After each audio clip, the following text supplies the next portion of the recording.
Solo leveling is one of the most popular manhwa, and the anime is making waves. The big question is, how far will the 12-episode anime get into the story? Well, I might have the answer to that. Spoilers ahead, so if you don't want to be spoiled, stop right now. The first thing that could help us determine how far the season of the anime will get is going to be the novels. At the time of this recording, 8 of the novels have been officially translated into English. We also have the same amount of graphic novels released into English.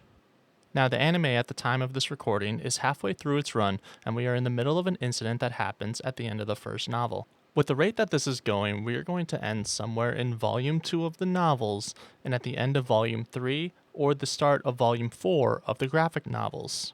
This lines up with Jin-woo getting his iconic Necromancer class and turning Ignis into one of his strongest shadow soldiers.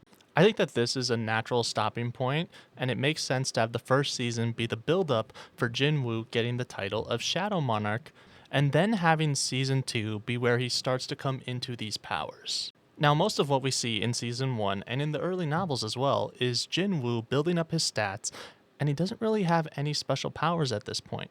He's just grinding to get as strong as he can before going public with Reawakening. Now, there have been some minor changes to the story, but I don't think these are going to change the end point, which is the awakening of the Shadow Monarch powers. Currently, we are going into episode 7, and the next arc is going to be a reunion of the survivors of the Double Dungeon. We will be reintroduced to Lee Ju-hee and Song Chi-yul. We've seen how Sung Jin-woo has been affected by the Double Dungeon in the last couple of episodes.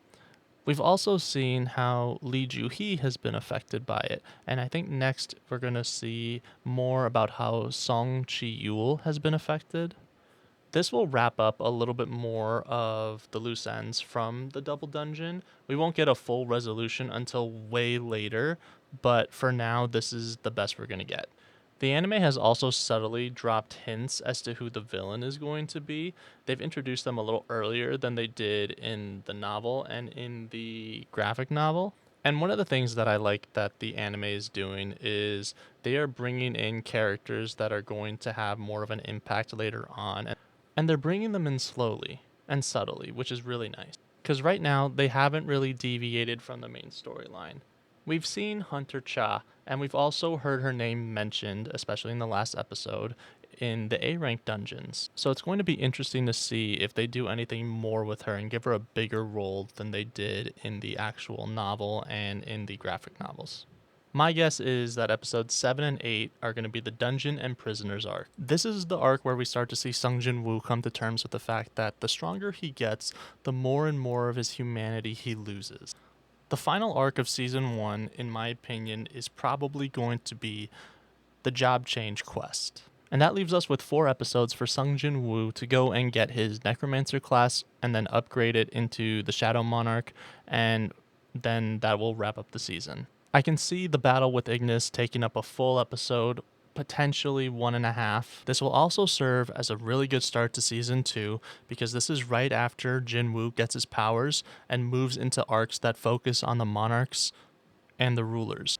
Like I said, Season 2 is going to focus more on the monarchs and the rulers, and we are going to conclude with Jeju Island as its main stopping point.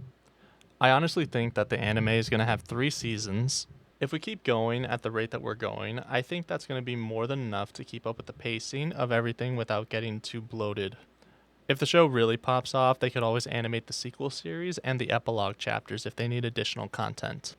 I have high hopes seeing the quality that we've gotten from this show and the fact that they are only adding things to help speed up the story and make it more coherent.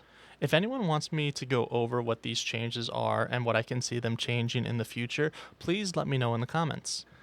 That's all I got for you today. Thank you so much for watching. If you like this video, please leave a like and subscribe.